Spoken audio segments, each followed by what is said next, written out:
Golden State Media Concepts Sci-Fi Podcast. Together we dive into the world of sci-fi and science fiction. From episodes of Star Trek, Star Wars, to The Walking Dead, Resident Evil, all the hot new science fiction movies from the back doors of Marvel or DC. The Golden State Media Concepts Sci-Fi Podcast. You'll never look at science fiction the same way again.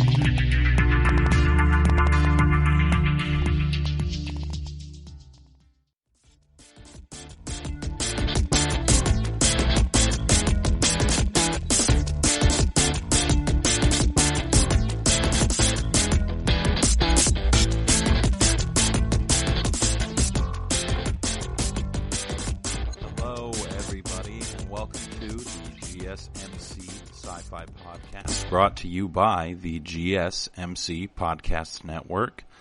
I am your host, drumroll, Keith. That's me. It is Sunday. It is Father's Day. Happy Father's Day to all the would-be fathers, the almost fathers, the father figures, the mentors who are viewed as fathers. I guess that'd be father figures. But yeah, happy Father's Day to everybody. I hope that y'all get to do some fun things with your family and enjoy time with loved ones. If you're in California, make sure you wear a face mask. And in general, just make sure you're being safe. There has been quite a spike in cases, so let's I'll make sure we're safe so that things don't get shut down again, because that would be a real big bummer. Yeah. Anyway, it is Sunday, so that does mean that we are talking about the Fall of Hyperion. I thought that I was getting close to being done with this book because I'm on chapter 20, and then I looked at my Audible, and there are still 14 hours left of this book. So, we have plenty to still talk about. Which is good. Yeah, it's good. I say this every time we talk about this book. There's a lot to it. I think that we're kind of talking about a lot of similar themes almost every time that we talk about the book, but I think it's important to kind of like hammer in and focus in on the themes that are the most important. And if we talk about them regularly, I think it just kind of helps us to affirm and interpret the book in the text in a way that is meaningful. So there is also some material this week that, I'm just going to say it's very sensitive. So it has to do with sexual assault. This is definitely not a PG book. It's an R-rated book for sure. And it is not. It's female on male assault. So the female is assaulting the male. So I just want to mention that in advance, that I will be kind of briefly talking about that at some point during the podcast. I just want to make sure that everybody is aware at the top of the podcast, and I'll kind of give a little bit of a heads up. It'll probably only be for a couple minutes. It is very important to the story, I think. And so I wouldn't feel right omitting talking about it at least a tiny bit. So, and plus, honestly, the way that it's written is interesting as well. So I think it's all worthy of discussion. I just want to let you know at the top of the podcast that will be happening, or I will be mentioning that later. So just in case anyone has any, aversion to that. So in chapter 16, from 16 through 20, I don't think that we interacted with John Keats, which I think is very interesting. Jonathan Severin, I think is his name, or M. Severin is what people call him. And he is the new Keats persona that has taken over the role of John Keats since the original Keats persona, the original Cybrid, turned himself into a human, quote unquote, and then upon his death uploaded himself into a cerebral shunt that Braun Lamia is carrying with her, which I think is, I know is interesting and will definitely play a pretty big role in the overall story. We did get a nice return to a lot of narrative specifically surrounding the pilgrimage, which has been kind of like my complaint about this book so far, is that there hasn't been enough about the pilgrimage. And yeah, so we'll get right into it. So chapter 16 starts with us kind of following CEO Maina Gladstone as she travels in between the different home worlds of the pilgrims. So she is just kind of like generally perusing where each pilgrim is from. And it's at this point, one, it's indicated that Gladstone might not be human because the way in which Simmons kind of refers or has her inner voice refer to humans seems like she does not associate with them, which I found to be interesting because there haven't been any aliens really in this book series. There have been I guess there kind of have been aliens, and like the Pecora were sort of aliens, but most of the indigenous peoples, quote unquote, of the planets that we interacted with, both in the first novel, just titled Hyperion, and in this novel, have been portrayed as being like semi-sentient to sentient rather than like just fully sentient. The closest thing that we get to there being like a specifically alien race that we might like associate as being alien is actually dolphins. And that is something that gets brought up again in this chapter. Gladstone visits Maui Covenant, and she talks a lot about like the ecological state of that planet, because the ecological state of that planet is part, or I guess it would be the primary inspiration for the betrayal of the consul, which she apparently also orchestrated. So it seems as if there are a lot of parties with vested interests in Hyperion, especially the Technocore. The Ousters are obsessed with it, and CEO Gladstone in some capacity is obsessed with it. And still don't know the reason why. We are partially led to believe that humanity is nearing its end, is the hypothesis, and there are 150 billion individuals throughout the solar system or galaxy or whatever you want to call it for this particular book. There are 150 billion individuals, all of whom CEO Gladstone is in charge of. And so we basically get to kind of like, I guess, get to know a little bit of her motivations in this, because it's been indicated that she has specific motives as to what it is that she's trying to accomplish. And what we find out in this chapter is that she believes that what she is doing is going to be viewed ultimately as a betrayal of the human race, and that 100 billion people will die. But she said specifically that there's 150 billion people living in the hegemony. So my guess is that she's kind of trying to take a utilitarian view of the whole situation, where there has been some sort of prediction by the Technocore or some sort of enlightenment that she has received through some sort of like alien means, to where she has this grand understanding of the situation that is at hand in a way that other individuals do not. And so we kind of like, we get to figure out a little bit more about her. And that's what is, I don't know. It's kind of like one of the more important aspects of the chapter, but I will also say that there is a lot of commentary on different things. When she's on Maui Covenant, she makes a lot of commentary on how it is that like capitalism kind of is this intrinsically consuming machine that does not allow for the flourishing of what is considered to be natural. It is this kind of like self-perpetuating monster or this self-perpetuating machine that claims the name of progress as it goes about doing its business, but really that progress looks a lot like not progress, is how I would phrase it. I think that's a very interesting way to look at capitalism and to look at humanity in general, and that's been one of the major themes of Simmons' books, is like, what do we define as success for the human race? Because oftentimes there is this subconscious form of manifest destiny that humans have, where it's like everything in the entire galaxy that exists belongs to us in some capacity.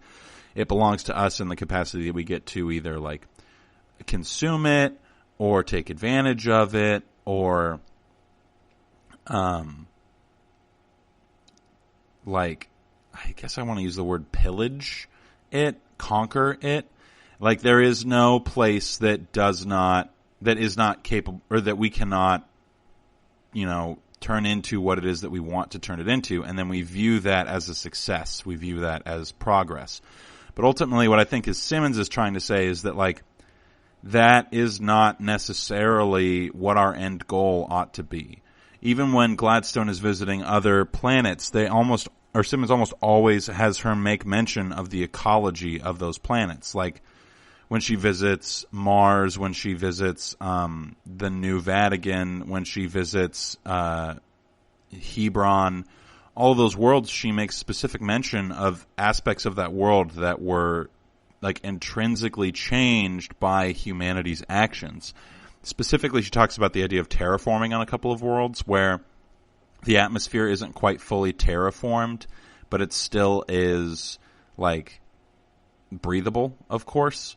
And she mentions how that's like interesting and kind of representative of like the type of world that it is. So Kassad's world, which is Mars, is not fully terraformed, so it still smells kind of like ammonia all the time.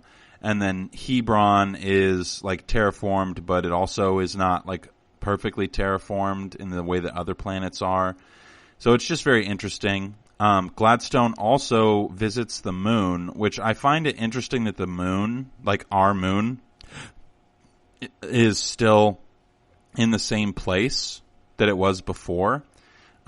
Simmons kind of indicates that there's some sort of technology that keeps a field, like a gravitational field, like in place that holds what's left of old Earth there. So like, there still is like a ceremony apparently in the hegemony where people will go back to the moon and then kind of like perform, I guess, my guess would be like rituals or something that kind of like to honor old Earth and things like that.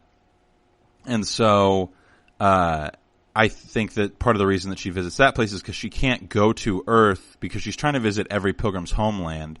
So she wants to visit Earth because that's where Silenus is from, and she can't. So she ends up going to Heaven's Gate, which is basically like slave labor. And so Simmons makes some commentary on the idea of like slavery, makes some commentary on the idea of like poetry, in the sense that like poetry is kind of like both beholden to and transcendent from language in some capacity, which I think is like an interesting statement for him to make. I mean, obviously it's an interesting statement for anybody to make, to say that poetry, something that relies on words and language, also transcends that form of expression in some capacity, because Silenus learned to write poetry without the faculties of a regular spoken language. If we remember back in the last book, he had brain damage from like an experimental or a not fully actualized version of space travel that allowed him to be forced into hibernation for a substantial number of years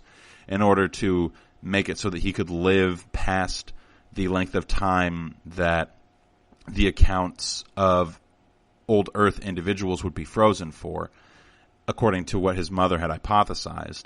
But she ended up being wrong, and all of the money that they had was ultimately lost to the hegemony. So, but that's neither really here nor there. Gladstone kind of talks about, like, she gives us a little bit of a summary of what is going on, or why each pilgrim kind of like, what their stories were and things like that, which I find it interesting that she somehow has knowledge, or someone had knowledge, ultimately, of how all of these people were tied to the Shrike in some capacity. So we're going to keep talking about that just a little bit more right after this first quick commercial break. Want to find out what movies to go see? Then check out the GSMC Movie Podcast. It's your ticket to the latest movies, whether it's a new blockbuster event, romantic, comedy, or action flick. This show has got it all covered. They talk some what to go see now, don't bother, what's hot on Netflix, and everything in between. That's GSMCpodcast.com/movie-podcast. When it's all about the movies, it has to be this new show. Don't forget to like them on Facebook and follow them on Twitter. Visit GSMCpodcast.com for more info.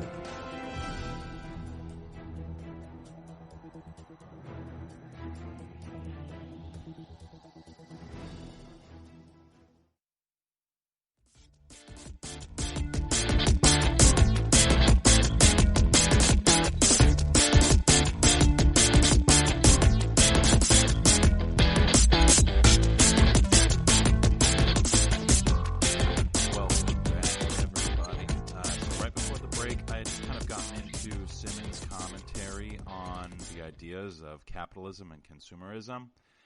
I'm not necessarily saying, and I don't think Simmons is necessarily saying that he thinks that there's an alternative that he has knowledge of. At least he hasn't made that statement just yet. There haven't been really that many mentions of alternative forms of government or economy. There's been a lot of mention of the ways in which religion evolves. Like he talked about, there's a specific one called Zen Gnosticism, which, I apologize, I'm not super familiar with Gnosticism. I don't think that Zen Gnosticism is like all that different, but it sounds kind of like a combination of, I would guess, the tenets of Zen Buddhism and Gnosticism in some capacity. And if I am remembering correctly, those two things do have enough commonalities between them that you could probably combine them into like a more like coherent or a singular like belief structure that could be beneficial for individuals. So that is something that I think is important to mention.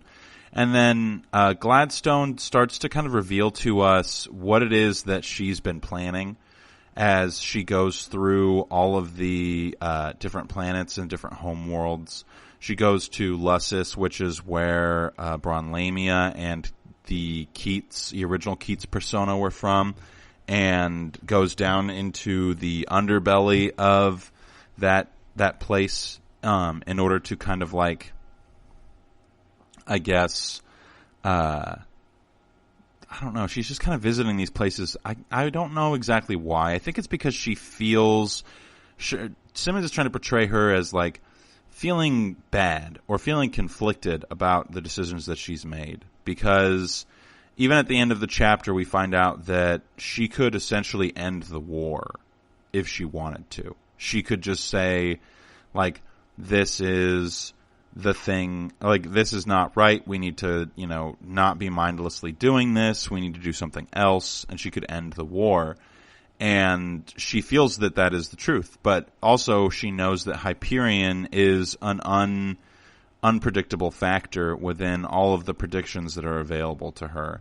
But again, she specifically mentions that she's not human. And so in some capacity, I have a tendency, well, she doesn't specifically mention she's not human. I am deducing this based off of what it is that Simmons kind of says about her.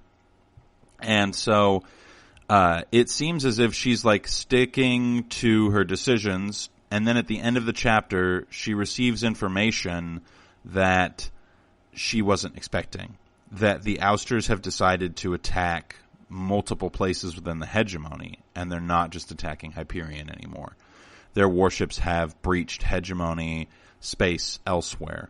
And Hyperion is not even a planet that's been incorporated into the hegemony. We kind of get a little bit of information about Bronlamia's father, whose suicide was probably I guess orchestrated is the best word, by the Techno Corps. And so we find out that she actively kind of took up his fight to prevent Hyperion from being incorporated into the hegemony. And then she also mentions that the Shrike has not been released yet. And so there's part of me that believes her... Part of me believes that she is part of like a larger hive mind of like individuals who experience time in a similar way to the Time Tombs or the Shrike, in that like they kind of have knowledge outside of what we would perceive of time, because we perceive of time as being linear, but because the Shrike lives in reverse, it's kind of a little bit more cyclical. And so I think that there's gonna be like a proposal by Simmons that there are this like group of individuals who essentially kind of go through this reincarnation process where they end up being like, I don't know, born with knowledge of the future that they get to kind of like, I don't know, interact with or act on accordingly. I'm not totally sure exactly what it is that he's trying to say or exactly what it is that's happening in this book as of right now, but I will say that I'm thoroughly enjoying it. So that's the end of that first chapter. That's chapter 16. Chapter 17, we get back to Kasad, who is now, last time we kind of interacted with him, he was in a fight for his life with an unknown force. We find out that force is, in fact, Moretta. For some reason, I always forget her name. I want to say it's Moretta, but I'm not totally sure. It is the woman that he has seen multiple times in the virtual reality combat exercises that he went through during training to become a member of the military. And so he finally is addressed by his assailant, who turns out to be Moretta, and he wants to kill her. And this is the part where we get into what I was talking at the top of the podcast about, where there's a little bit of, it is blatant assault. The word rape is used to describe the situation. So, because Kasad does not want to fulfill the destiny that was shown to him in some capacity, he resists. He tries to kill Moretta. And I think, but this is part of the reason why I feel like there might be a group of individuals within this galaxy that are being like reincarnated in some way with future knowledge that other individuals don't have.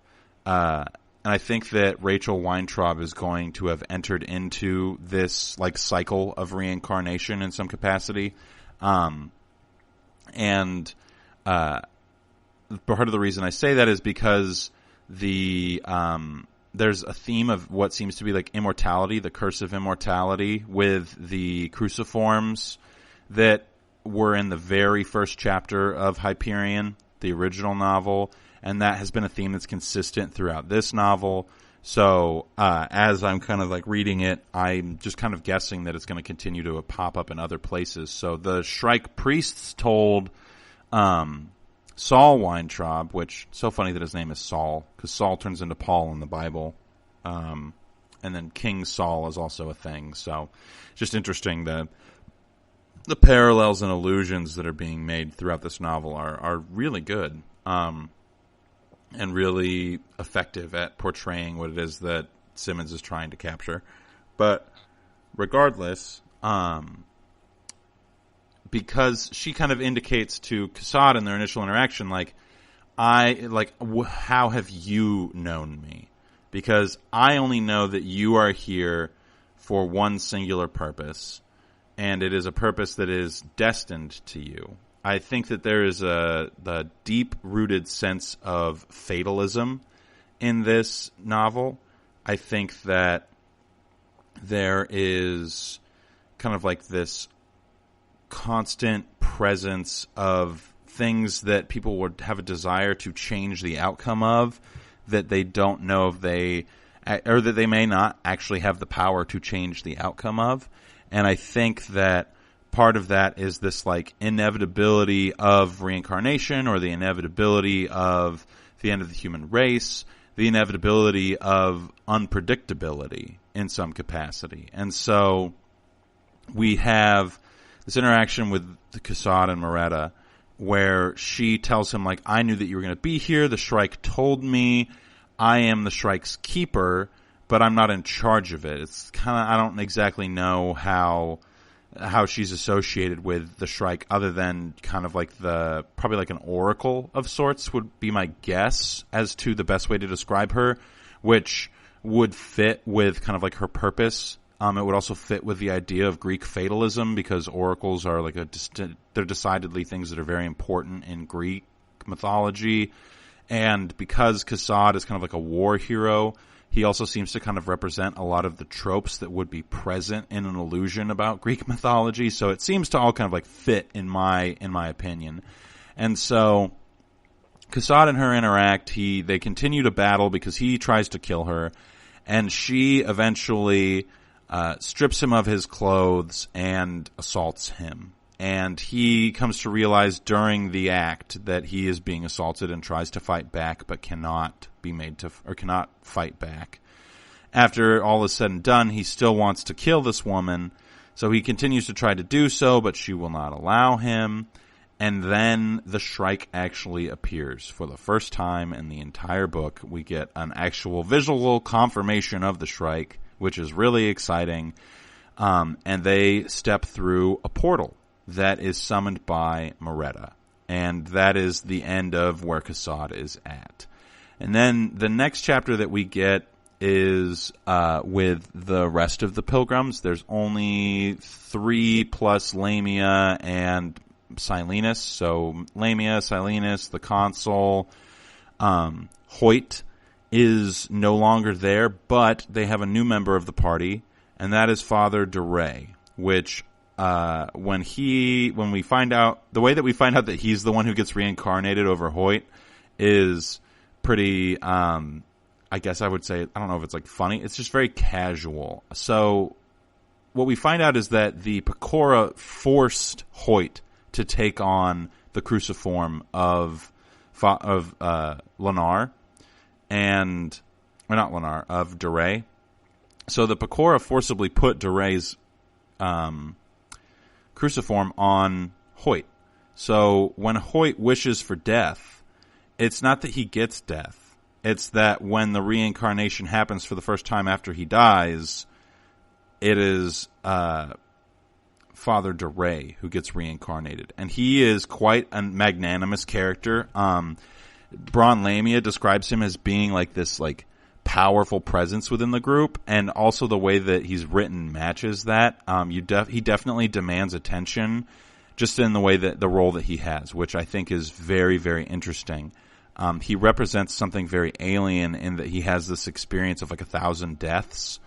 It's interesting that he also possesses like a substantial amount of memory regarding the like what happened prior to his cruciform falling off, and he even has like some sort of knowledge of Father Hoyt's. So he also possesses a little bit of the knowledge that Father Hoyt had. And so we get to hear a little bit about like what Duray thinks of the stories that were told, because he gets to listen to the comm logs and the journal entries of a couple of other characters about the stories that were told, so that we can find out kind of like an alternative perspective. It seems like that's very important to Simmons, is for us to experience like multiple perspectives on the same stories, which I think it just kind of contributes to like his overall worldview and the idea of truth, the idea of time, whether or not it is something that is linear or cyclical, or if it moves forward or backward, or if it has movement, or if it just exists in some capacity, which is very similar to the movie Arrival. If you haven't seen that, I highly recommend it. It is an absolutely incredible movie. I cannot recommend it enough. So, yeah, that's that. So Duray and everybody else are realizing that they're running out of food, but they haven't found the Shrike yet. But their party members are going missing slowly. Like, each individual is kind of vanishing one at a time. And so we kind of get this weird Agatha Christie type feel of like, and then there were none type thing going on. And they specifically, this is where the cyclical time thing comes in that I've kind of mentioned. They specifically talk about the fact that like Kassad could be in the tombs with them, the time tombs, and just be privy to the motion of the time tombs. So he does exist in that same space as them, but doesn't exist in that moment with them, which I thought was like a really interesting concept, because they can see like the shot marks on the wall from Kassad fighting Moretta, but they can't see Kassad. And when we first start hearing about where Kassad is at, he is in the tombs. So we don't really know at what point in time Kassad is, and time seems to be like an incredibly important factor in almost every aspect of this book. So we're going to take another quick break, and then we'll talk some more about what happened in chapters 16 through 20. Tired of searching the vast jungle of podcasts? Now listen close and hear this out. There's a podcast network that covers just about everything that you've been searching. Hey! The Golden State Media Concepts Podcast Network is here. Nothing less than a podcast bliss with endless hours of podcast coverage. From news, sports, music, fashion, cooking, entertainment, fantasy, football, and so much more. So stop lurking around and go straight out to the Golden State Media Concepts Podcast Network. Guaranteed to fill that podcast itch. Whatever it may be. Visit us at www.gsmcpodcast.com. Follow us on Facebook and Twitter, and download us on iTunes, SoundCloud, and Google Play.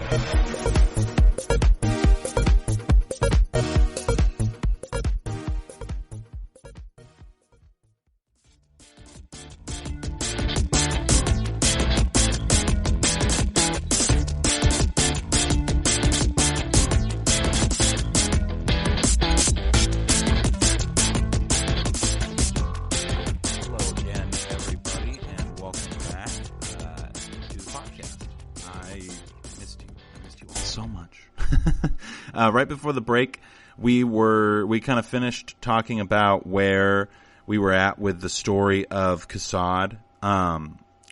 We talked kind of about the incident that happened with him and Moretta, how she's kind of revealed to him that she exists like outside of time and as like some form of like oracle, or I don't want to say like babysitter for the Shrike necessarily, but like just as a kind of like an external force on the Shrike in some capacity, or like the keeper of the Shrike. And so we also learned that she can open Farcaster portals in some capacity. I would not be surprised if virtually all the technology that allows for individuals to kind of like progress into the future has been gifted by some sort of like, I don't want to say like extraterrestrial, but like, I don't know, extra human force might be a good way to phrase it. It definitely seems that there's some pretty strong indicators that the like overall universe is being influenced in a way that a lot of people are just not conscious of. And Gladstone seems to have a little bit of knowledge of that. Moretta seems to have a little bit of knowledge about that. And then it kind of seems like there might be some other individuals, like the AIs might have knowledge about this or something like that. But it's not totally been like confirmed either way. I also mentioned that Father DeRay was the one who was reincarnated, and we know that Lenar Hoyt had the wish to die. And so in some capacity, DeRay says that he is surprised that Hoyt wished for death, and that DeRay would be revived in lieu of Hoyt. So I think that that's interesting, that it's kind of, in a way, it's confirmed that Hoyt was killed by the Shrike, and it's kind of also confirmed that the Shrike has some sort of power over the Cruciform in some capacity. Like I've said previously, to me the Shrike seems kind of like a monkey's paw type thing, where it's like, yeah, you'll get what you want, but it's not going to look like how you want it to look. It seems like a lot of things are kind of coming to a head in this book, My guess is that this book will kind of be like the resolution of the pilgrimage, the resolution of, or some portion of resolution for the war, and then we will end up with a new set of characters with which to kind of like deal with the aftermath of that, or some of the same characters to deal with the aftermath of that, because there are 2 more books in this series, both of which I plan on talking about, depending on how long ultimately it takes to talk about just these 2, because like I mentioned at the top of the podcast, I still have 14 hours of book left, according to Audible. So next week we might go through 10 chapters instead of just 5, just to kind of move things along a little bit more quickly. But regardless, during the next chapter with everybody who's on the pilgrimage, we find out that they're running out of supplies, because the expectation was that they would arrive at the time tombs, find the Shrike, and everything would be resolved. There'd be one person left, because only one person gets their wish granted, and that one person would get to go home, quote unquote. But it seems like that is kind of like not what is happening. Actually, it doesn't just seem like it. It is decidedly not what is happening, as far as this is, as far as the novel is concerned. So, we get all of that, and then, the group decides that they're going to send somebody back to the keep that they were in previously, prior to their expedition deeper into the dunes and the time, or prior to them arriving at the time tombs. And so Braun Lamia says she'll return to the keep and come back, and Martin Silenus decides to go with her, which is a little bit odd. I mean, more than a little bit odd, because Silenus is, he doesn't get along with Braun Lamia. There's been multiple times throughout the books where it's just been like, gosh, these 2 people are bickering like an old married couple, and they're both so stinky and annoying. Like, I don't want to deal with either of them anymore. And then Simmons says, like, hey, you remember those 2 characters and how annoying they are when they hang out together? Here they are. Right? Here they are. Together. Which is, I don't know if I'd say not great necessarily, but either way. So, yeah, we get to go with them on their journey back towards the keep, and there's a little bit of interesting character development here. We find out that Braun Lamia showed up without a plan. So she just kind of went on this pilgrimage, I wouldn't necessarily say like exclusively on a whim, but pretty much on a whim. So I found that to be incredibly interesting. She doesn't seem to be operating, I don't know, in a weird way. She kind of represents like the antithesis of the damsel in distress, because she's like one of the most capable members of the party. She's one of the only 3 people who possess an active weapon that could stop the Shrike or any other hostile threat. And she is carrying somebody else to the goal line. She's not being carried herself. So I find that this like kind of like reversal of roles to be very interesting as far as like Simmons' writing style is concerned. And then we find out from Silenus that his whole goal, the entire time he's been on Hyperion, has just been to finish his poems, finish his cantos, which I think is interesting because it's not as if there haven't been Hyperion cantos before. And I'm not sure if Simmons is trying to say that like there's no such thing as like a new idea or anything like that with the way that he has Silenus interacting with everybody, or even interacting with his quote-unquote muse, which he says is the Shrike. But we find out that he's been carrying his poetry with him the entire time in his pack, because Braun Lamia observes that his pack is really full, and when he says, I just came here to finish my poem, she says, that's what you're carrying with you. So we find out that he believes that it's going to be the greatest poem ever written, and that it's going to have like some sort of like profound impact on the galaxy or the universe or what have you. But the city that they go back to, where the keep is the city of poets. It is the place where Sad King Billy was housed originally. So we get a lot of like the memories that Silenus has of this place, which I think is interesting. And then as they're halfway through their journey back to the keep, because it's less than a day's trip. So they had planned on leaving and coming back by sunset. And so they both left, and they get to the city of poets, and Silenus randomly decides that he is going to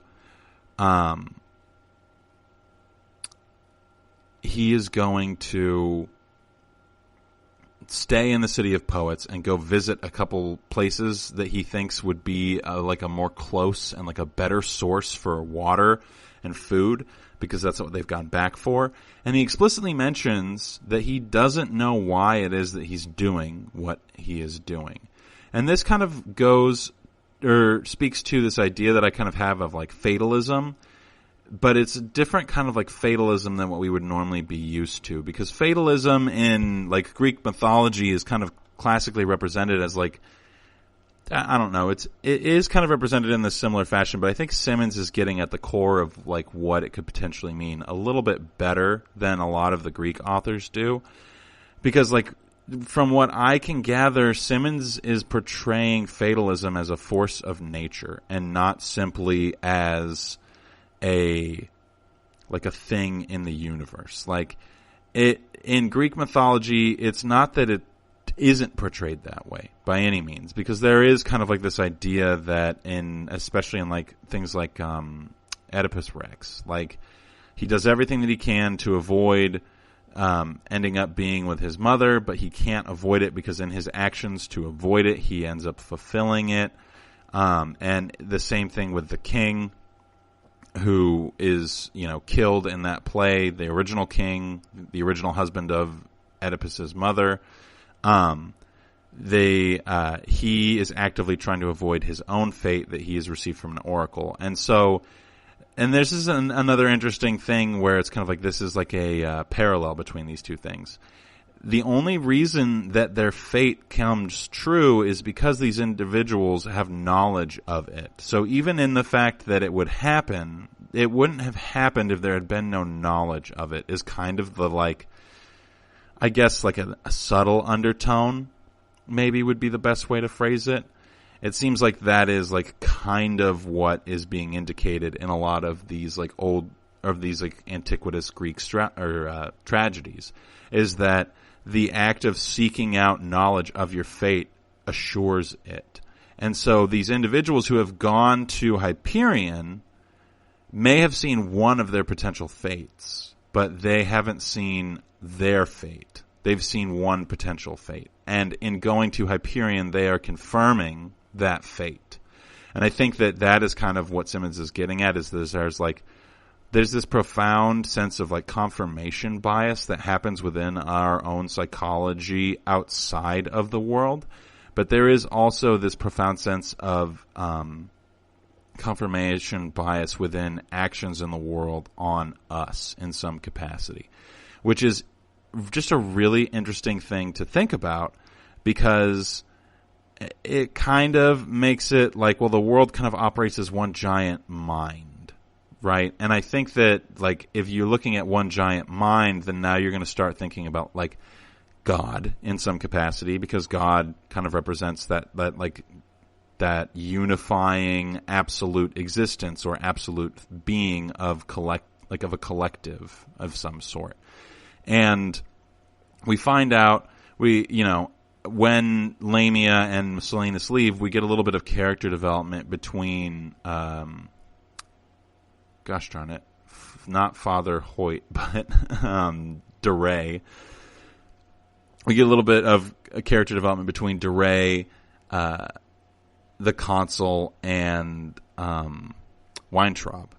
DeRay finds out that Rachel Weintraub is less than 3 days away from her own demise, ultimately. Well, at least we believe that it will be her demise. Nobody really knows what will happen after she reaches her first birthday, I don't think that she's going to die. I think that she will continue to regress and like ultimately will regress until she exists as like particles that would otherwise be that are completely they're like microscopic, obviously. So she's gonna turn into the essence of existence in some capacity. And I think that part of what is going on with her is a little bit of the like a metaphoric version of the philosophic conundrum of infinite regression, where it's like, well, where did the infinite regression idea is like based off of I believe it's a mythology from some culture where the world was carried out into existence out of the oceans on the back of a turtle, but that turtle is on the back of another turtle that carried that turtle out of the oceans, and so on and so forth. So the colloquial joke kind of way to refer to infinite regression is it's turtles all the way down, because the world is basically an infinite series of worlds being carried out into existence by an infinite number of turtles, which is like, I don't know, not knowing the entire mythology of it, it's hard to say whether or not I find that to be like humorous in any capacity. But regardless of that, I think that Rachel Weintraub kind of represents a metaphor for that idea that like ultimately things are reducible beyond what we believe them to be reducible to, and she is going to be like a concrete expression of that in reality, because she'll reach her birthday and then continue to regress backwards. I think that her life will be artificially elongated through part of the sickness that it is that she's experiencing. And so ultimately that she's not just going to die on her birthday. I think that she will continue to exist in some capacity. And I think that, again, like I said, that's intentional. Well, obviously it's intentional. There's nothing in this book that isn't intentional, at least as far as like literary analysis. I don't know, analyzing literature. As far as analyzing literature is concerned, it's assumed that everything is intentional. So we're going to take our last quick break right here. And when we get back, I'll finish out talking about what has happened in the book so far. Again, we're on chapters 16 through 20 of the Fall of Hyperion. We'll be right back. Watching TV has changed over time. Streaming has become the new norm. That's why Golden State Media Concepts television podcast dives headfirst to the world of cord cutting. Want to be on the loop of what's hot in Netflix? Or if it's not a preference, what about original shows in Hulu? We've got you covered. Join us as we fill in the blank and talk about movies to stream and what show you should be binging. This is the Golden State Media Concepts television podcast.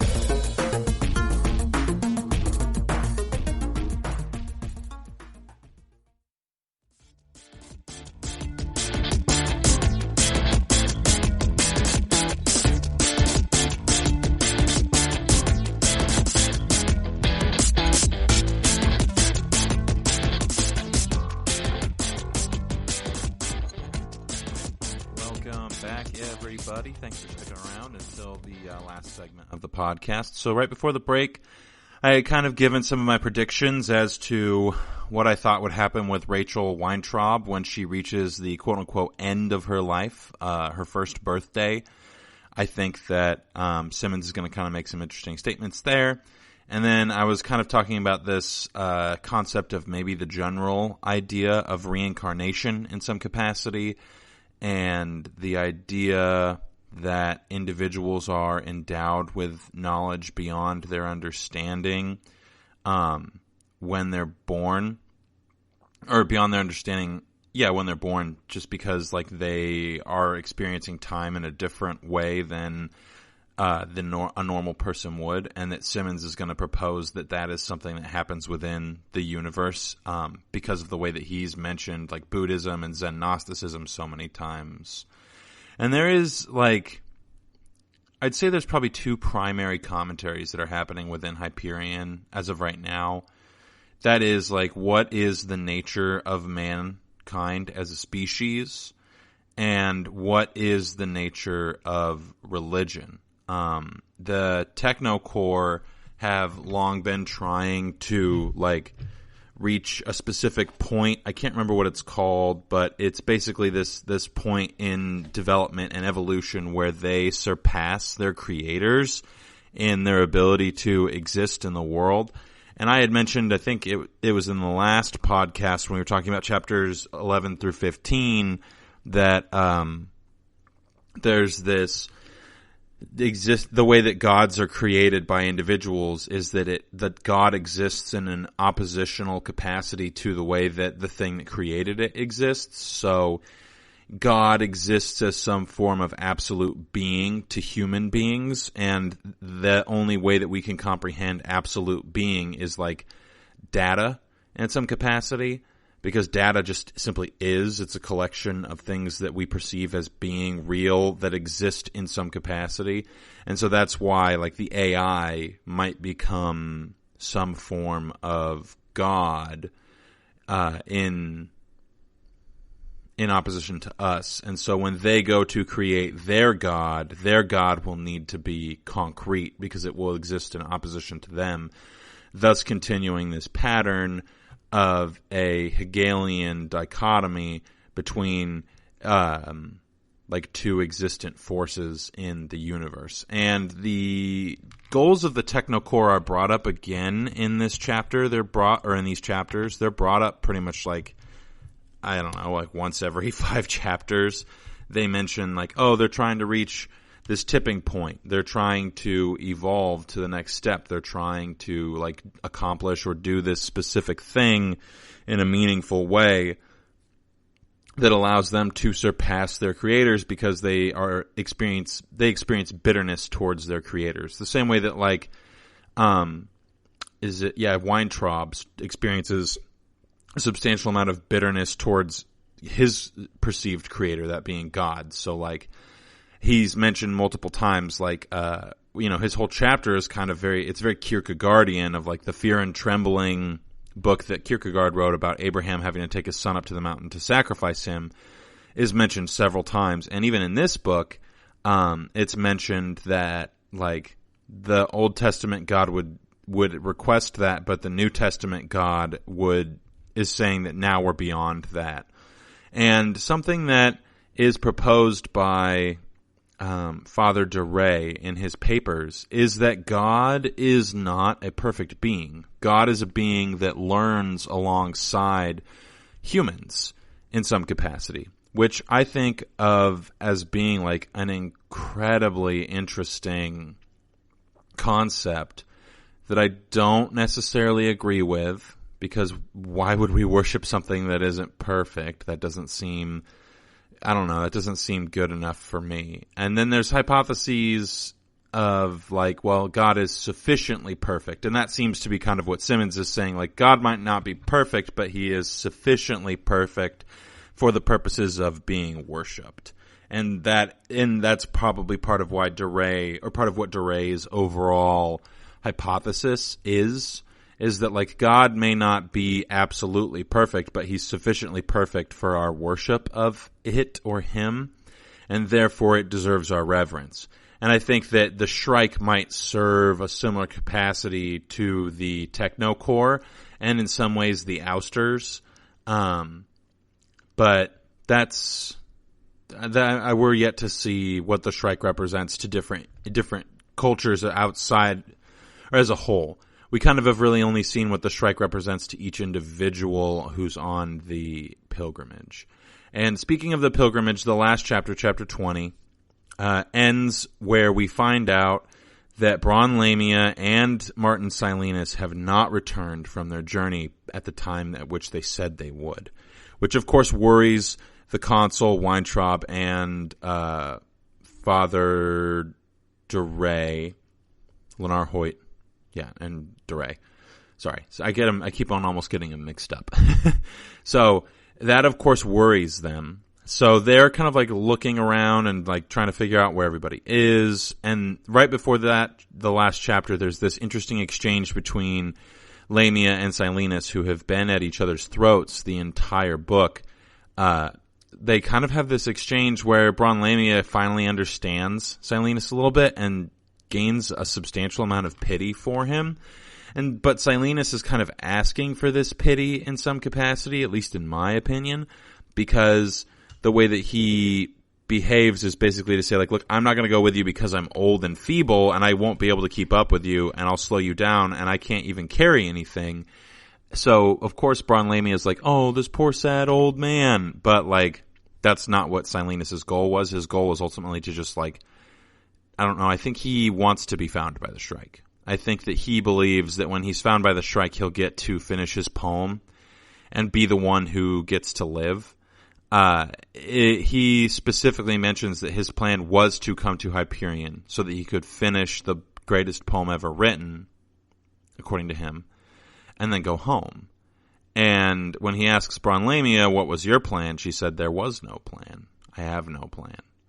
So she just represents a very interesting, intriguing character. And the fact that we got to see this little exchange between them right before we find out that they have not come back at the time at which they said they would, just very foreboding.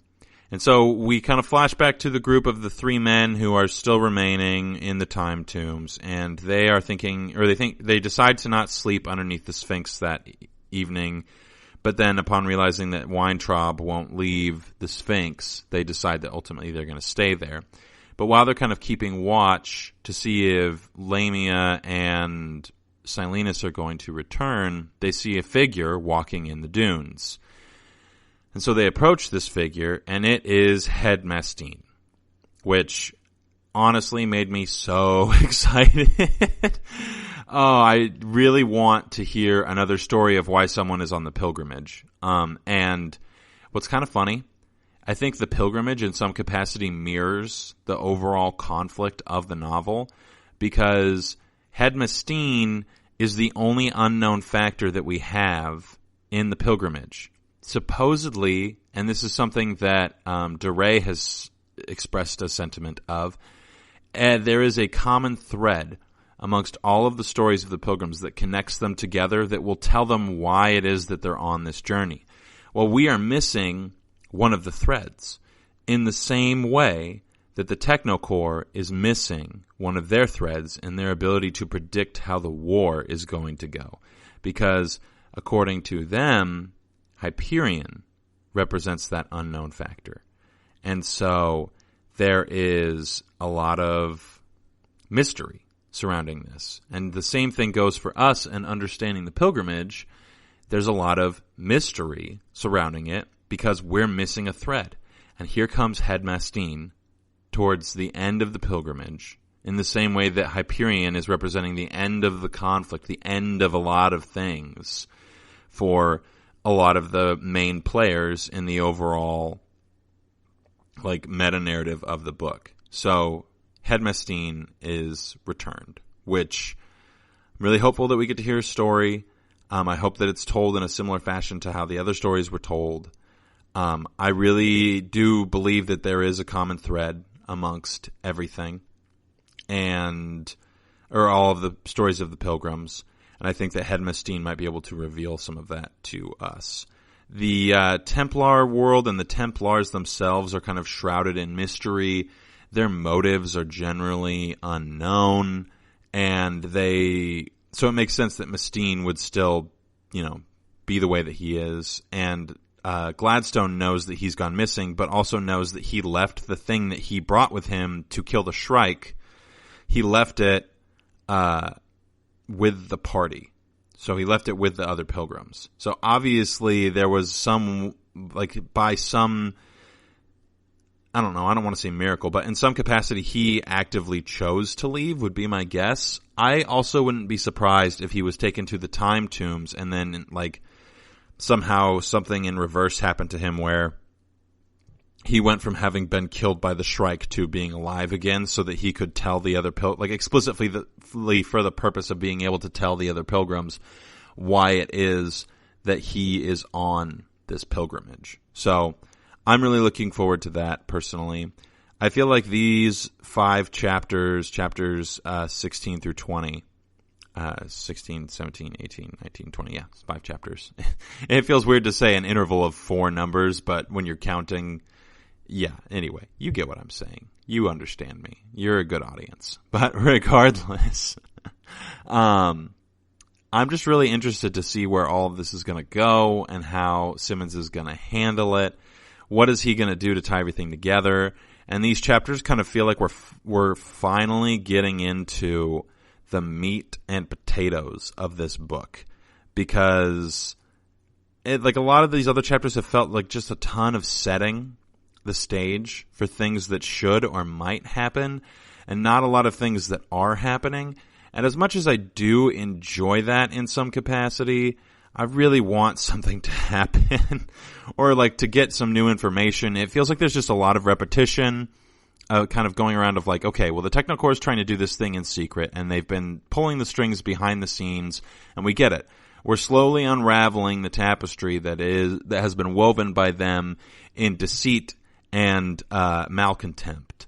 And Gladstone is tired of it. We as the audience are tired of it. We just want to know what's happening. Gladstone seems to be in possession of a secret that she's not telling us, and we want to know desperately. Severin is in possession of some sort of knowledge that we also want to know desperately. So it feels like, and really honestly, this is probably, we're supposed to feel this way. I would guess that Simmons wrote the book in a way that intentionally mimics, like, you know, well, if I just knew this thing, then I would understand the story more. If I just knew this thing, then I would understand the author's thought process more. If I just knew this thing, then insert thing I could conclude. And so in the same capacity that the Technocore can't know how it is that this conflict is going to turn out, we as the audience can't know how it is that the book is going to turn out.